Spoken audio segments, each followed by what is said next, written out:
Welcome, everyone. We will begin in just a few minutes. We're letting a few more people into the room. Thank you for being here.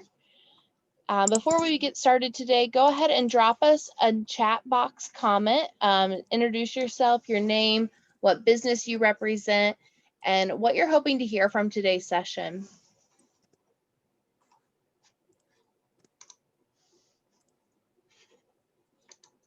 As a reminder, this session is being recorded and will be available to chamber members after today's webinar.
All right, we will go ahead and get started. As I said earlier, this session is being recorded, and we are going to use the recording to send out to our chamber members who couldn't be here with us today.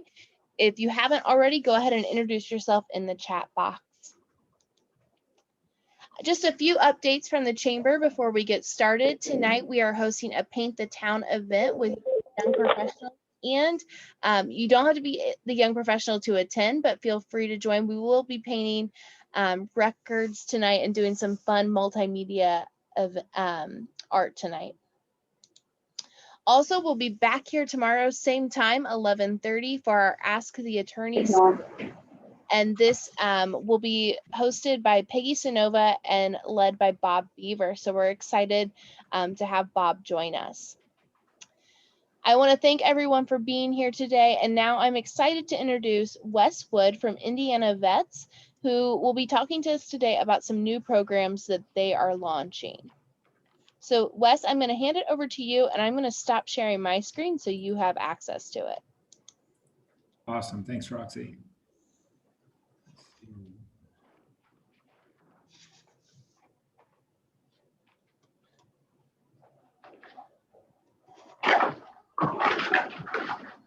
All right, are you able to see that?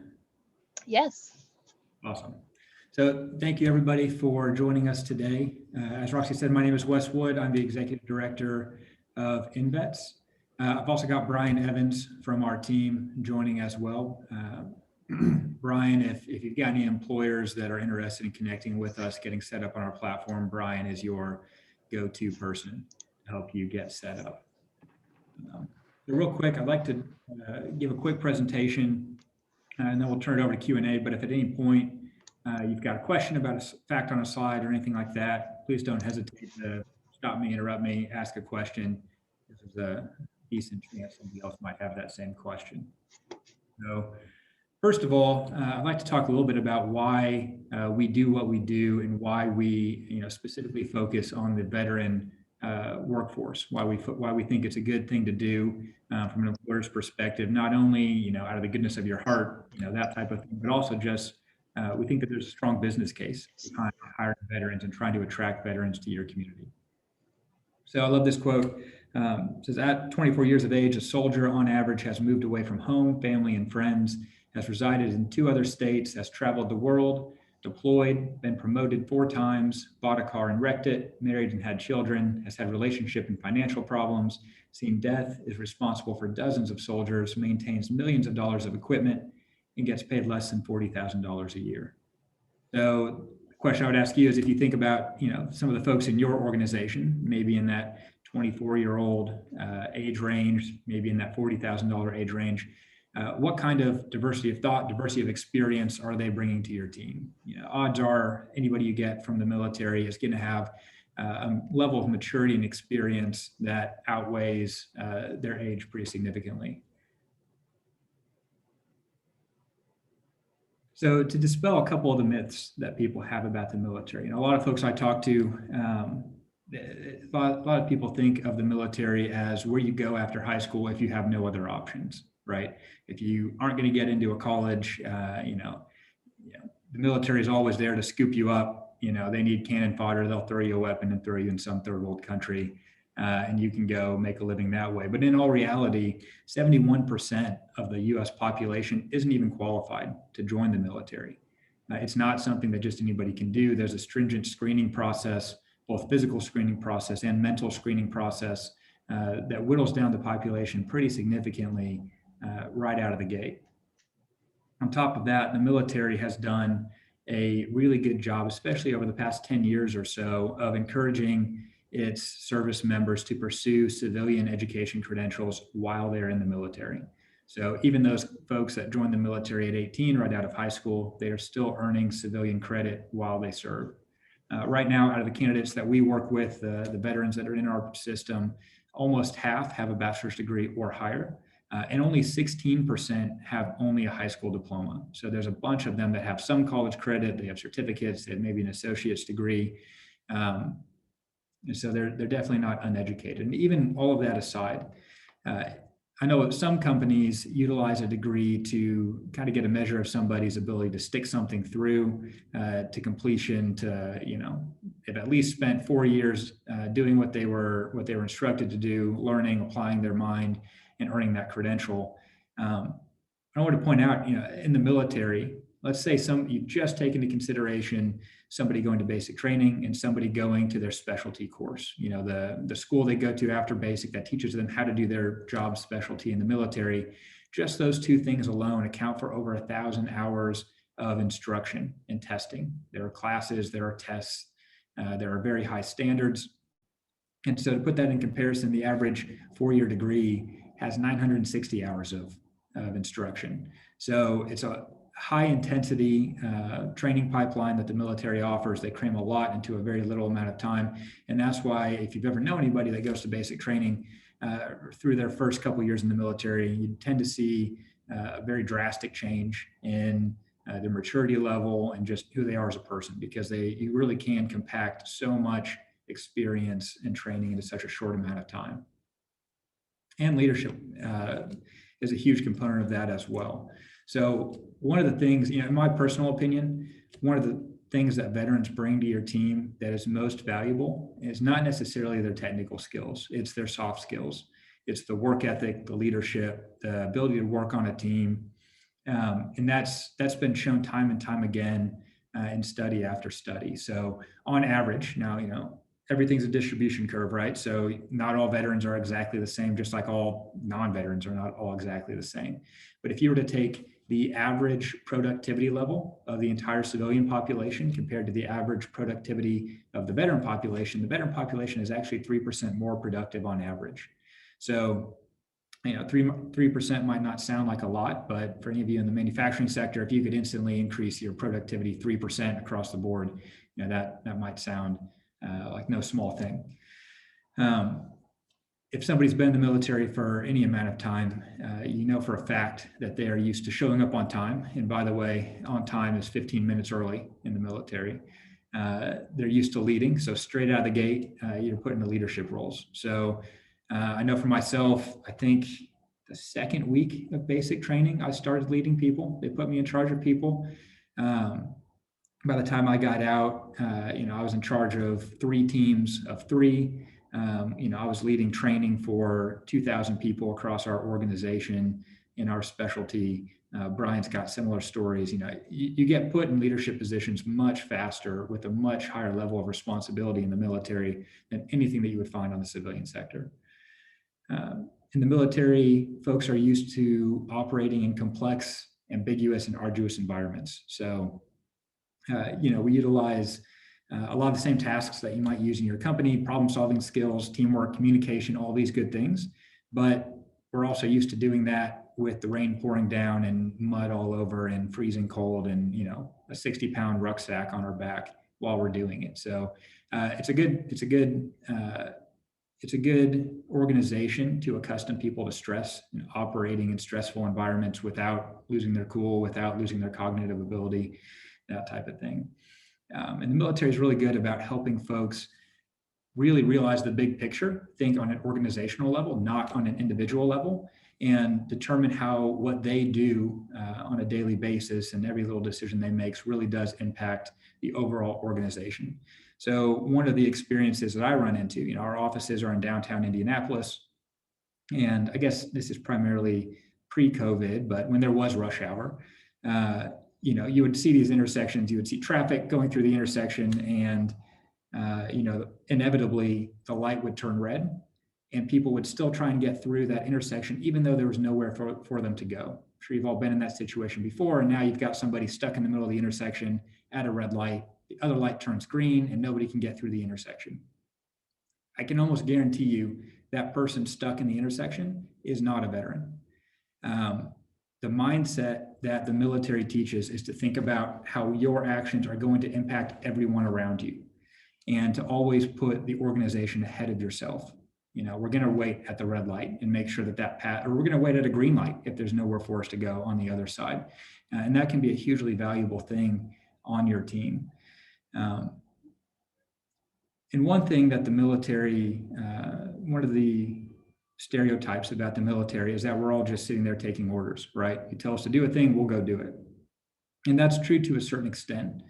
But the military is a little bit like manufacturing in that everything has an SOP, everything has a standard operating procedure.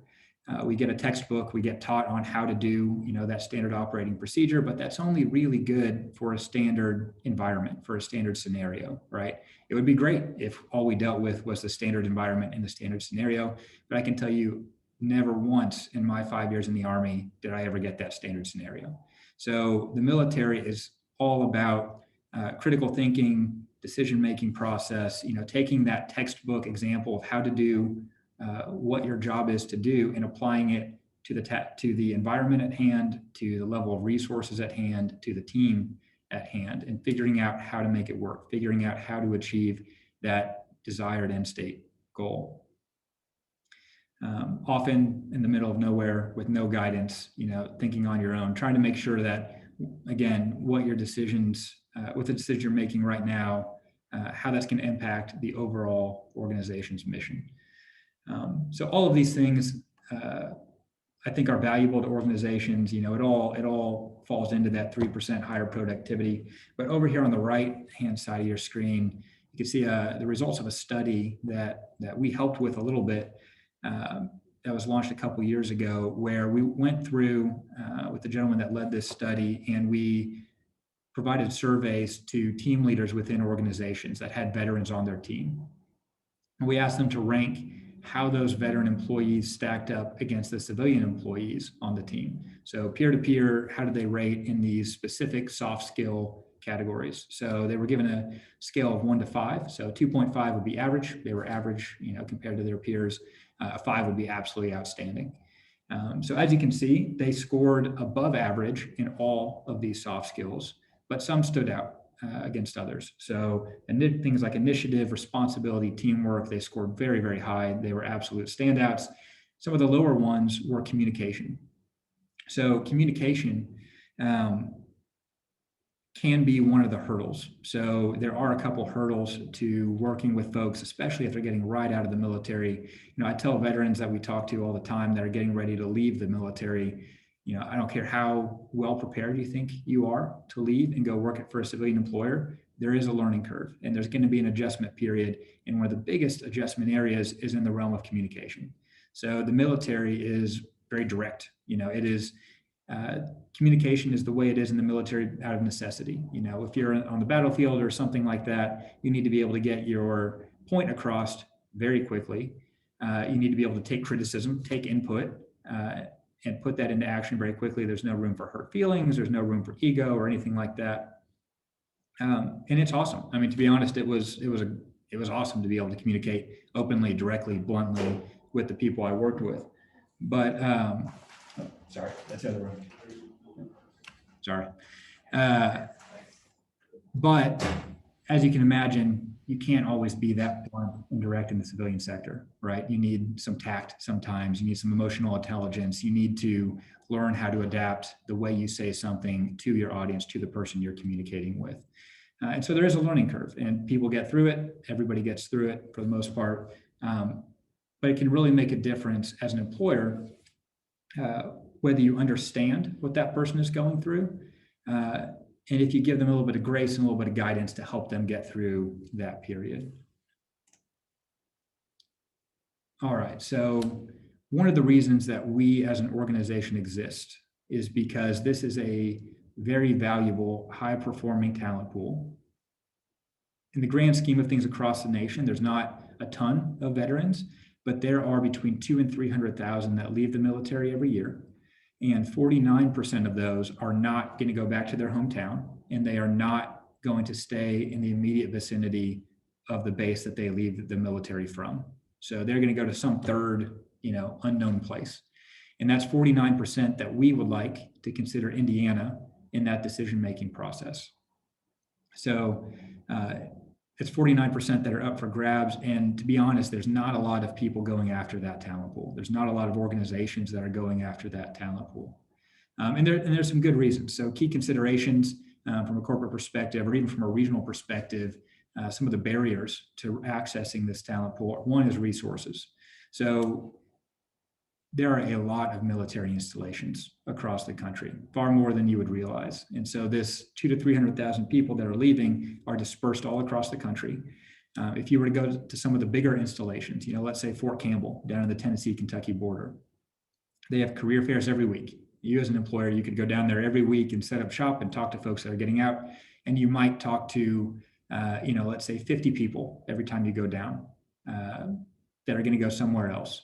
Out of those 50 people, you might get 15 or 20 that are potentially interested in coming to Indiana. And if you're DOT and you're looking for CDL drivers, there might be one that's a CDL driver. So the return on investment for you to stand up a team that goes down, drives the 5 hours down to Fort Campbell, sets up a booth, gets a hotel, gets the rental car, all of that to get one potential hire, the ROI is just not there for most companies. Especially if you could try and scale it. You could try and go to bases all over the country, but Fort Campbell is one of the bigger ones. Fort Knox Fort Campbell puts out about 5,000 people a year. Fort Knox puts out about 2,000 people a year. And that's maybe the average for an installation. So it's usually just not cost effective for one company or even one smaller region to do this on a grand scale. Maybe for the bases that are right next door, but it definitely doesn't make sense if you're trying to go to Camp Pendleton in Southern California or Joint Base Lewis McChord out by Seattle, some of those more, some of those locations that are farther away from Indiana. The second key consideration is the difficulty in creating a specific veteran recruitment strategy. They've got folks coming out of the military speak a different language for all intents and purposes. They're used to acronyms from the military. They're used to job codes from the military. Most of them, while they might understand the skills that you want them to do in your company, they don't know what those skills are called in your vernacular. They don't know the types of credentials that you're looking for in your vernacular. And so adapting your language and your approach to this specific population can be tricky.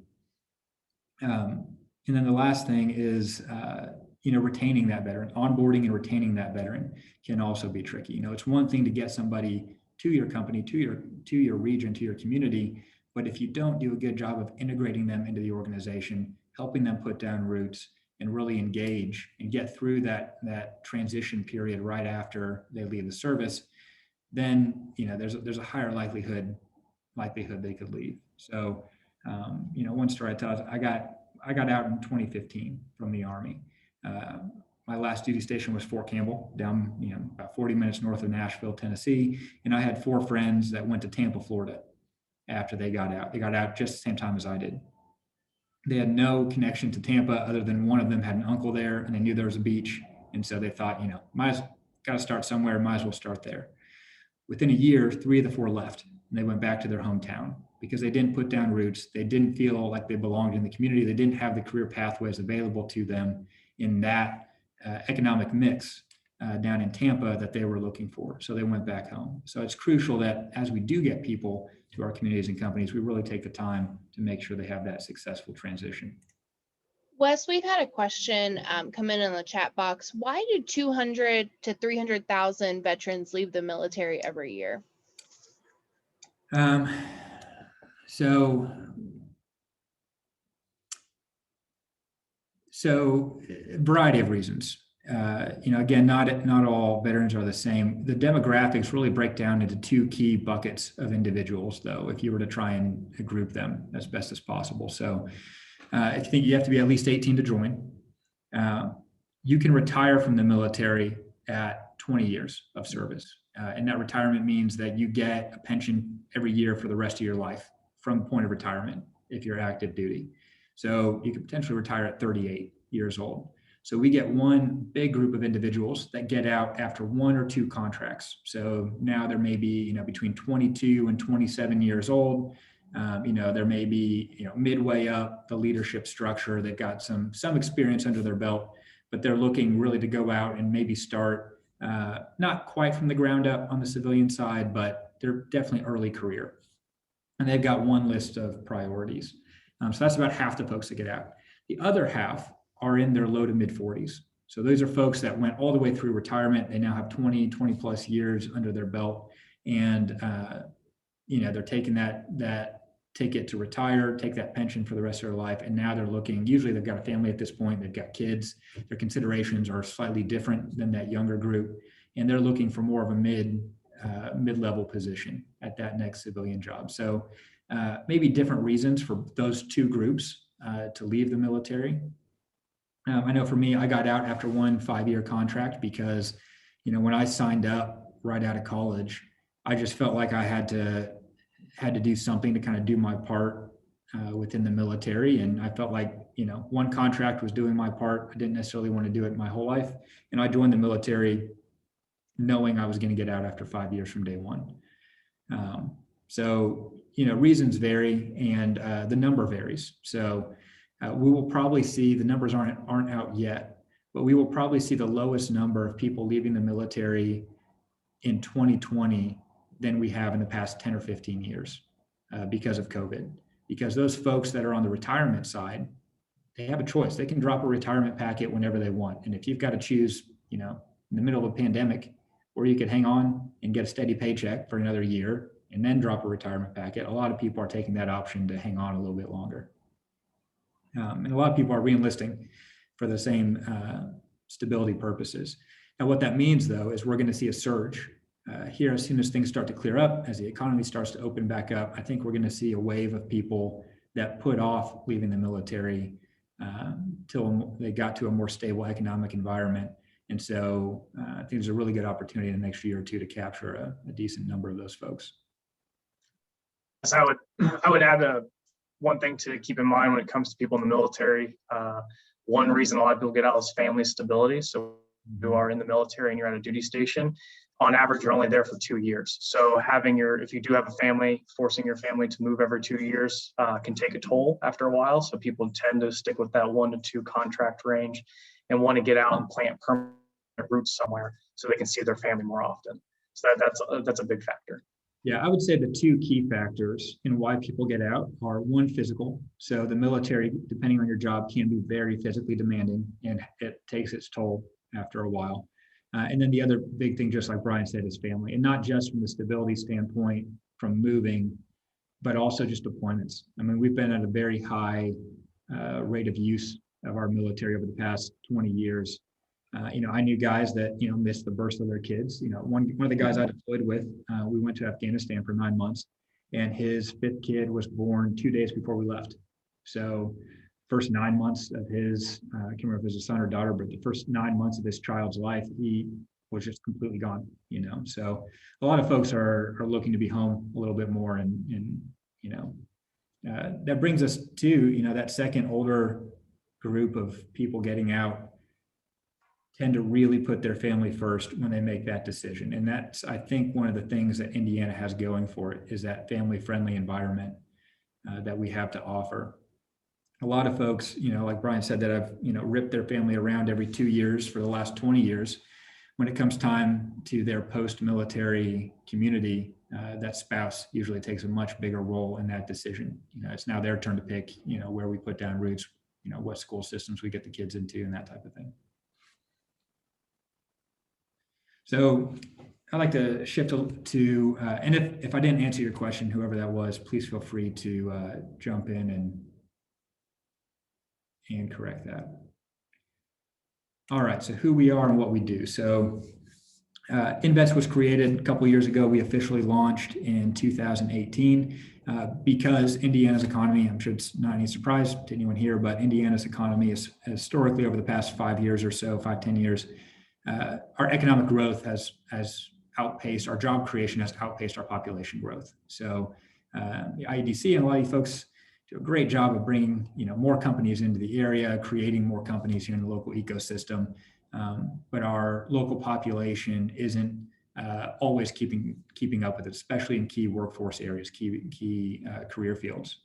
So we were created under the Next Level Veterans Initiative to look outside Indiana's borders and try and help employers, help regions and communities tap into this talent pool nationwide. So, like I said, whereas it doesn't make sense from an ROI perspective for most individual organizations to try and tap into this talent pool, as an organization, we kind of aggregate that demand across the state for veteran talent, and we go out on behalf of the state of Indiana and provide that connection point to these demographics. So the first, you can really break down what we do into 3 key phases. So the first phase, the recruitment phase. So we do travel under normal conditions. We don't do this as much right now. We do travel to military installations across the country. We have face-to-face conversations with veterans that are, maybe 6 months out from leaving the military, trying to figure out what that next step looks like. And we make sure that they're thinking about Indiana. Believe it or not, most folks aren't. Most folks, when they're, getting out of the military in Texas and they're thinking, hey, I can move anywhere in the country, Indiana typically doesn't jump to the top of their list. And most of the time because they just don't know anything about us.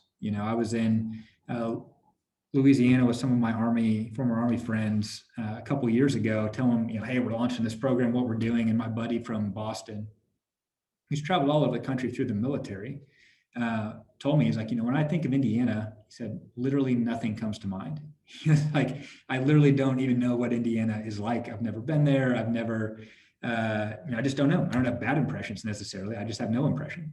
And so that's a big thing that we hope to change. We are one of the only states, one of the only organizations going out there actively promoting a region, actively promoting communities, that type of thing, really trying to build Indiana's brand among this ecosystem and make sure that we are, getting consideration. Now, some folks, there's no winning them. A lot of folks want to go to Texas. I don't know why, they're dead set on Texas, and that's fine. We'll help them with whatever way we can with corporate connections that we might have with companies that have operations in Texas. But at the very least, we want to make sure they're giving us a fair shot and giving the employers we work with a fair shot. So we don't only do this through person-to-person interaction. We also have digital marketing campaigns that we're continuously running on social media, on LinkedIn, that type of thing, trying to create that brand awareness as well. So ultimately, when we get to the employment phase, what we want a veteran to do if they are interested in Indiana is create a profile on our website. We want them to upload a resume, talk about their education background, their whatever credentials they have, their work history, that type of thing. What that gives us then in turn is a database of candidates that all have expressed interest in moving to, working in Indiana. So, you're an employer here in Indiana that doesn't have the resources to go out and travel to all of these installations, to talk to the handful of people at each installation that might be a good fit. We aggregate all of those folks to one platform so you can dip into that talent pool in one consolidated place and skip the travel portion of the process. We also ask employers to create employer profiles on our site. So you can see a small little snippet of that there, and Brian will talk more about it in a second. But we ask employers throughout the state to go on, register your company, create an employer profile, gives you an opportunity to talk about who you are, what you do, upload some photos, videos, again, most of these veterans have no idea what these jobs actually look like in real life. I had a finance undergrad degree, and so some of the positions I looked at, were business analysts. I couldn't tell you what a business analyst did, what the day-to-day looked like, if I was qualified, if there was any growth potential.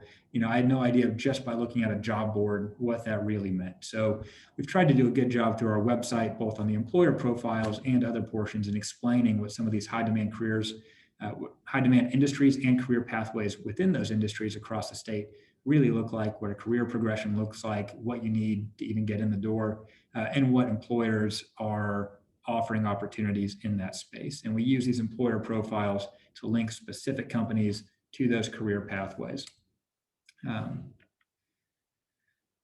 So from a veterans perspective, they can go and explore all of that. They can see current job openings. If an employer posts some, they can, if they click the link to that job opening, they're going to get taken to whatever normal application process, normal application website you guys use, and they can apply there. If they do apply and they go back to our site, a little pop-up is going to show up that says, hey, did you apply to that job? If they click yes, then our system automatically sends an email to our primary point of contact at that company that says, hey, just so you know, Brian Evans just applied for this job at your company, just so you know that that person's a veteran and they might not have the traditional background or resume that you might be looking for. One of the big employers we've been working with for a long time, the first 6 months or so we worked with them, they finally came back and they said, we haven't gotten any applicants. I was like, well, it's odd, because I know for a fact, there's a handful that I've sent directly to your site to apply. And when we went and dug in, we found out that their applicant tracking system was automatically sorting people out that didn't have a local zip code. And so you might have somebody who's stationed in Hawaii. Their address on their resume says Hawaii, but they know they're coming to Indiana in 6 months, or they are open to coming to Indiana in 6 months. And if you don't know that person's a veteran, you might, push that resume off to the side as just white noise, when in fact it might be a really good candidate. So our system automatically lets employers know that, these people are applying. And at the same time gives you as the employer the ability to dip into that candidate pool if you wanted to proactively recruit and reach out to folks in the system.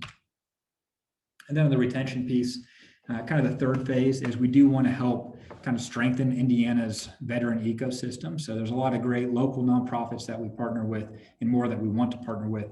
But there's also a lot of national level programming that, just because of population density, tends to skip Indiana when they consider their operation. So we are actively trying to pull those organizations to Indiana, trying to create a better, more robust veteran ecosystem across the state, so that as we bring folks in, we've got that kind of social safety net that they can fall into and make sure they put down roots here in the local community.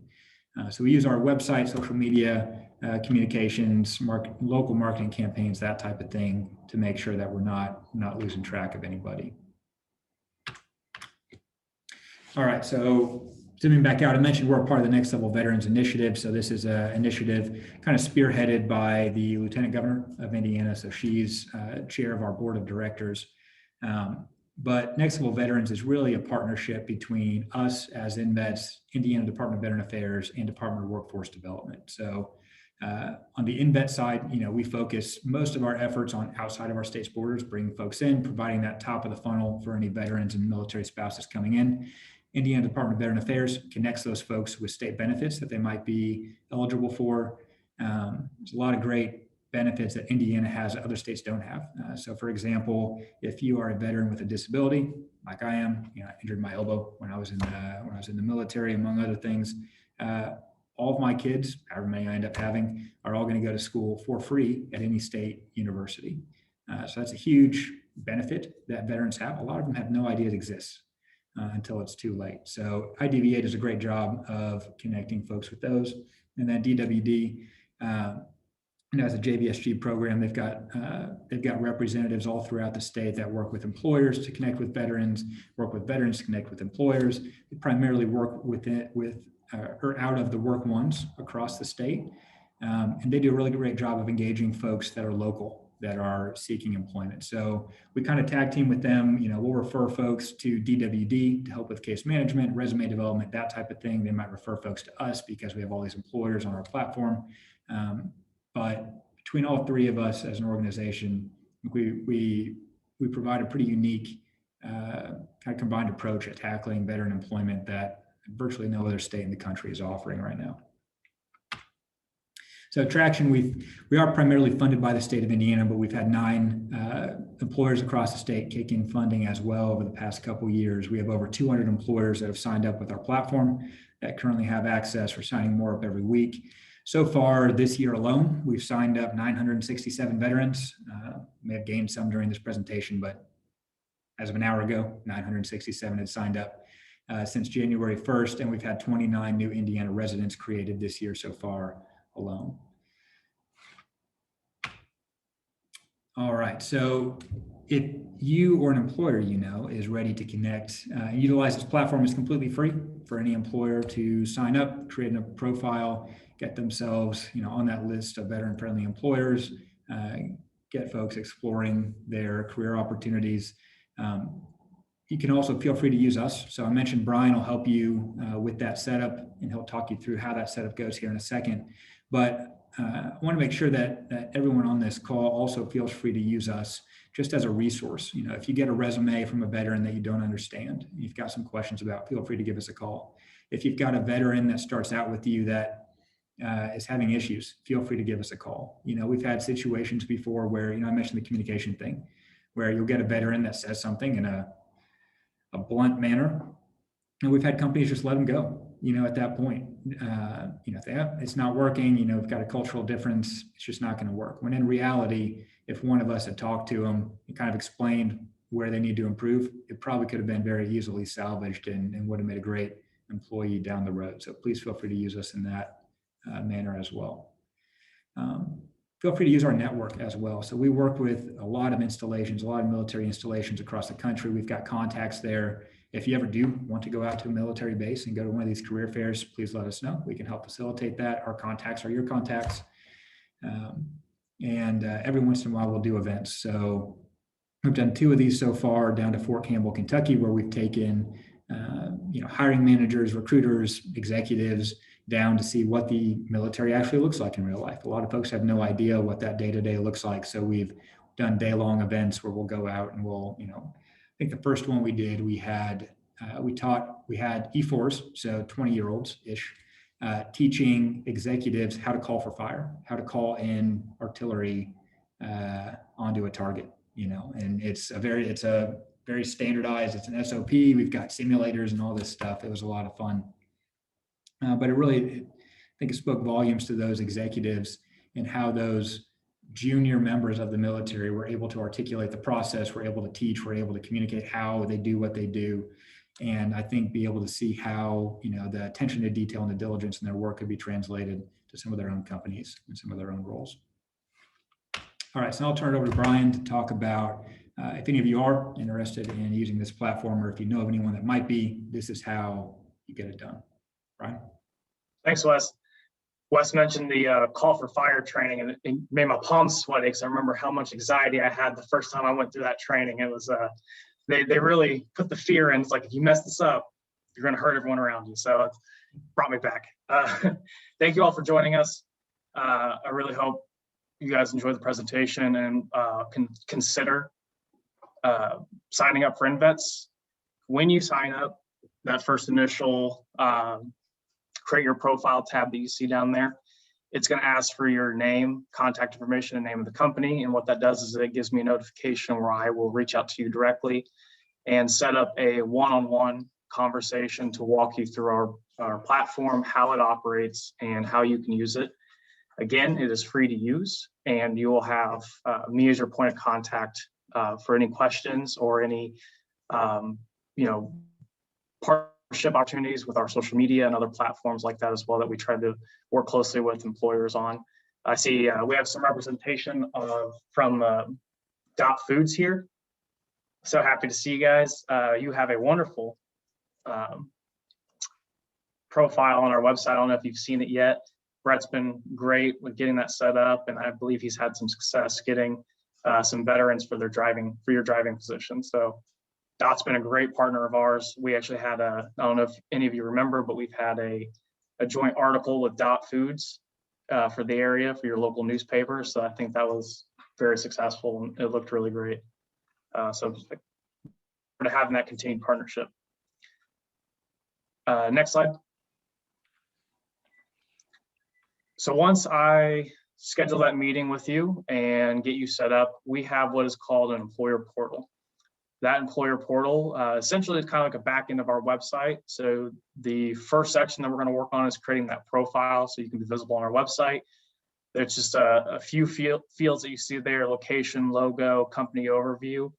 Our goal is to mimic your existing website. So it's just, uploading content that you already have, and then it'll generate your landing page on our website. So it's really easy. And again, I'm there to help you walk through all of it.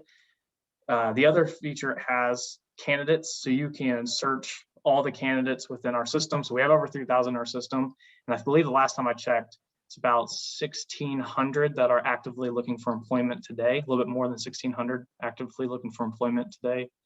But you will have access to all those candidates. You can filter them based off your region of the state, skill sets, education level, and you'll see their profile, which is similar to a LinkedIn page, has their personal contact information, civilian and work history, education level, a section to download the resume, and any certifications that they may have. So you have access to that, and then we'll also work with you to find specific candidates as well, depending on what type of specialized skills you're looking for. You also have a tab there to upload your job postings. So we will utilize your existing hiring platforms. If you have a careers page on your website, an application page, or utilize LinkedIn, we can attach those job postings so they automatically feed into your profile as well. If you are excited, or if you do want to join us and partner with us, you can email me directly at brian@invets.org, or go to invets.org and you'll see For Employers tab there, and just sign up with your contact information and name of the company. And this platform is a work in progress. So we have updates that'll roll out. Another round will roll out in about a month or so. As it stands right now, when you get in here and you start uploading content, it's not like it's going to go live instantly, right? The way we've got it set up is that you can go in there, you can plug in all the information, work with Brian to make sure it all looks good. And then when you are ready for it to go live, just let him know and he'll flip the switch. And then from that point on, any change you make will happen in real time. And you don't have to have all this information to publish a profile either. We should point out. So if you don't have, let's say, a veteran testimonial, from your staff, perfectly fine. Just leave it blank. Your profile automatically can track to exclude that portion.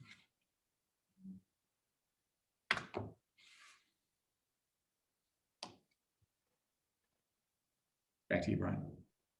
Yeah, sorry, I jumped ahead of the slide and already mentioned that we can link into your Indeed field or Indeed feed to automatically populate those jobs that you may already have out there. You'll receive a notification. So when you use our platform, because we attach your job postings to your website or Indeed feed, when a veteran applies to one of those positions, it takes them outside of our website to wherever you have attached that job posting to actually apply. And then they will go back to their platform and a pop-up will say, did you apply to that job? They click yes. And then you, the account owner, will receive an email notification that this INvets veteran by name had applied to that job opening. So you can go into those pool of applicants and pull out the INvets veteran, so you know which one's the veteran. They also take their candidate profile, and you'll see an application field on the far right. So their candidate profile with all that information there will end up in that applications field, so you can easily just click in there and see which veterans are applying to your jobs. All right, so that concludes the presentation. Are there any other questions? Yeah, thank you, Wes and Brian, for being here. We have had some questions come in on the chat box, and you can continue to put those in there as we ask these questions that are coming in. The first is, what does it take for a Wayne County business to stand out among all the other businesses in Indiana? So I'd say one, having a profile would be step one.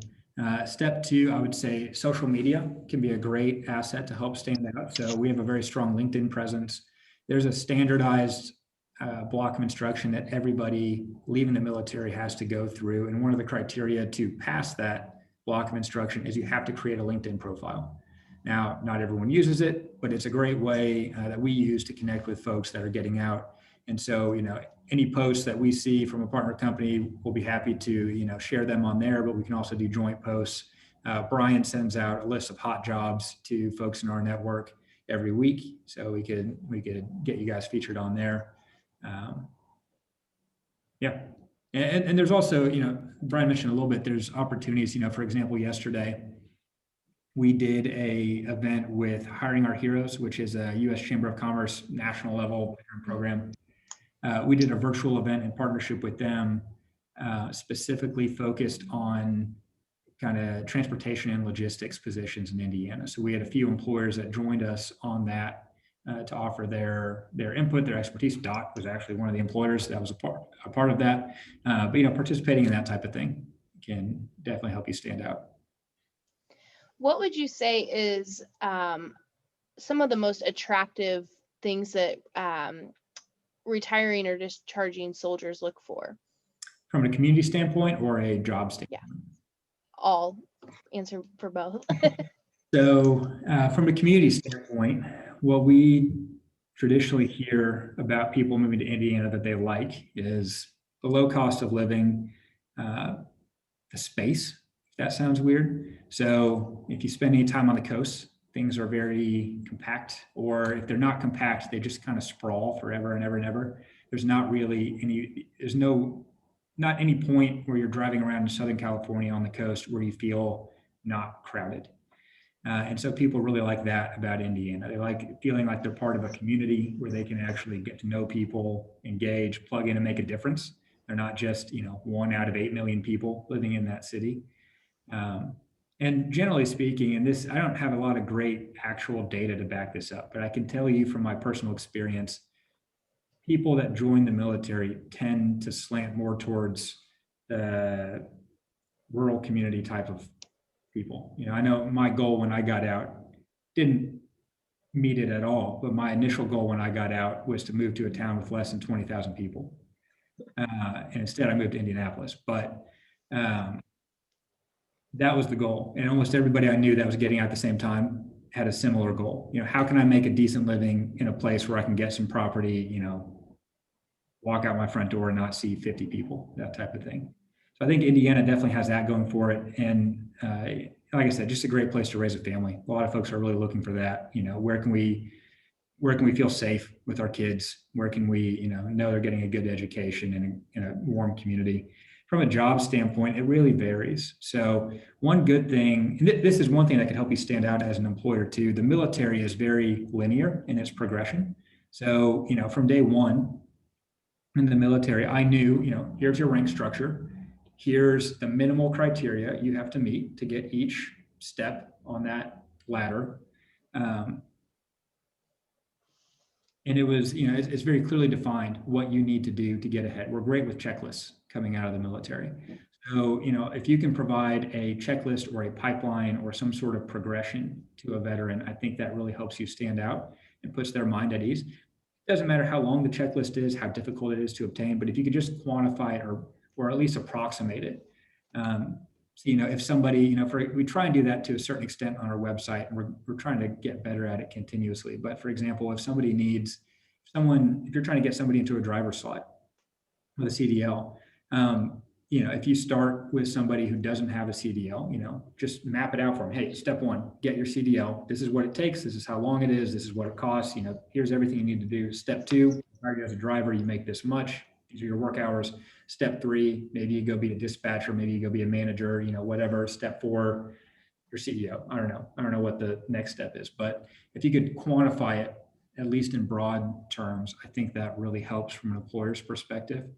But all veterans are different. So that's going to hit a lot of people, but I know also a lot of people that left the military, especially when they get up into the higher rank areas,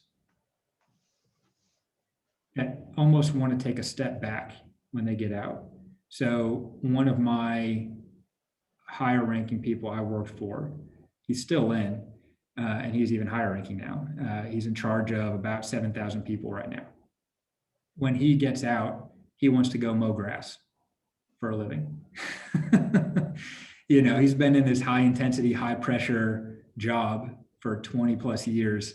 He wants to go cut grass. And what a lot of those, and so we talked to a lot of people that fit into that category. The problem that a lot of them run into is they seem overqualified.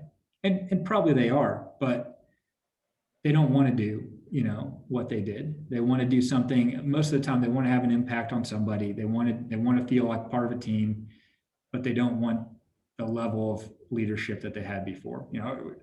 Talking to a guy in the Jeffersonville area that's like that. He got out as a one-star general, very high-ranking person.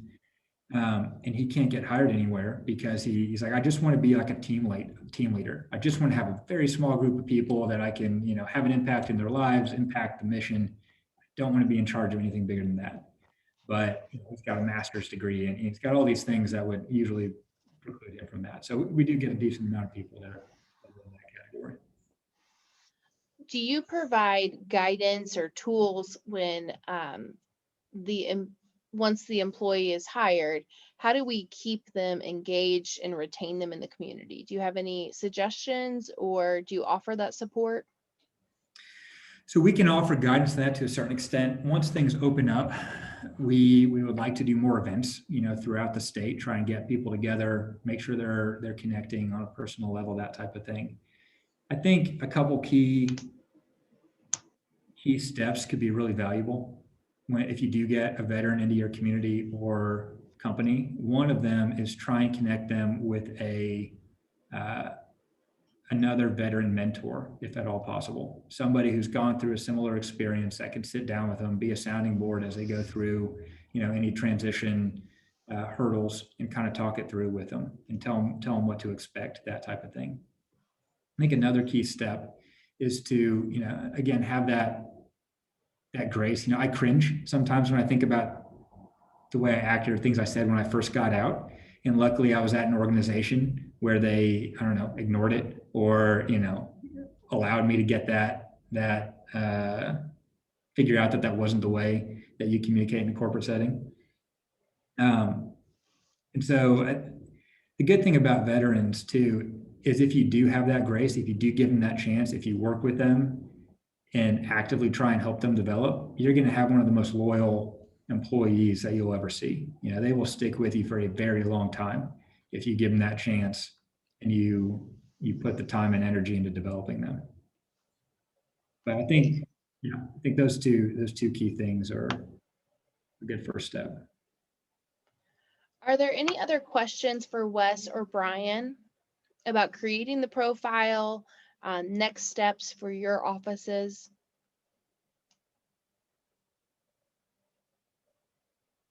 Brian says in the chat box, another key to retention could be getting the veteran involved in the local veteran service organization like the VFW or American Legion. Possible mentors already there, and those organizations are always looking for new members. Great suggestion, Brian. Yep, that's very true.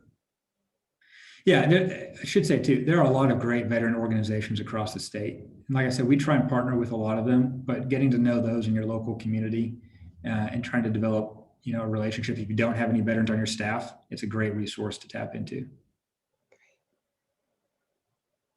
We all know that we have some goals here in Wayne County. Number one, we want to fill open positions. But number two, we want to grow our community, and we do have a lot of the qualities that Wes and Brian were talking about as far as being a rural community and close-knit area where people can connect with their community and actually be involved. And there are a lot of those opportunities. And I think, it's easier for people to do that here in Wayne County than it is in Indianapolis or the greater Chicago area. So when Roxy and I met with Wes, I knew that I wanted him to share this program with you all in hopes that we could tap into some very excellent talent and bring them here to Wayne County. So hopefully this has been helpful to you. But certainly if you all have questions afterward, I encourage you to either reach out to them directly or send Roxy or I an email, and we'll connect you and get the answers that you need. But Renee, I know one of your goals was to see how the effort with Home and Wayne and Hoosier Opportunity might be able to connect. Do you see some good parallels or possible ways to do that? Yeah, I do. And my name says Valerie Schaefer, so I'm filling in for Valerie today. She had something come up. So, but she, wanted to hear the presentation and see if there were ways that we could maybe benefit and partner. And I definitely think that there are. And, we're in the process of preparing a marketing piece. And I'm thinking to myself that maybe we should get that to INvets so that they can have that to hand out and, just encourage veterans to take a look at Wayne County. I mean, we definitely have, the rural environment and the space, and I totally get wanting to be not in like a really crowded environment. So, that all resonates. So I'm excited about it. And so Valerie and I will talk about it, and I'm sure we'll be in touch. Awesome. We do work with, there's a couple of different regional approaches to attracting talent. We share data, we share best practices, we post their videos, their hiring opportunities, all of that type of thing through our channels as well. So anything we can do to help, just let us know.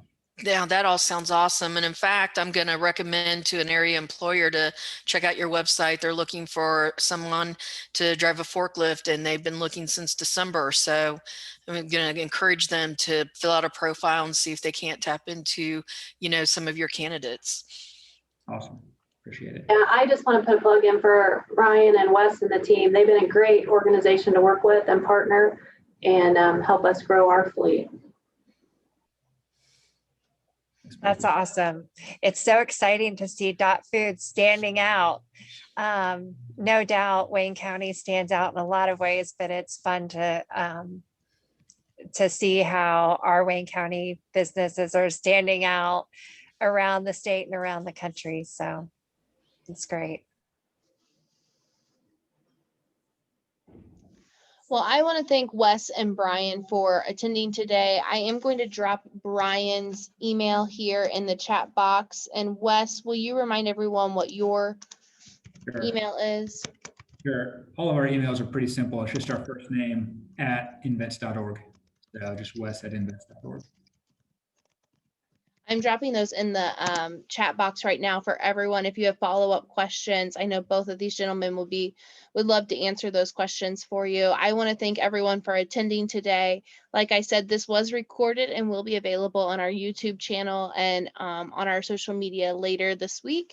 If you have any questions or want any follow-up, please feel free to reach out to our staff as well. We're always available to answer any questions you may have. Thank you to Brian and Wes for being here and for making this commitment to Wayne County. I think this is a great opportunity for our community. Thank you for having us. I really appreciate it. Thank you, everybody. Thanks. Thank Have a you. good day.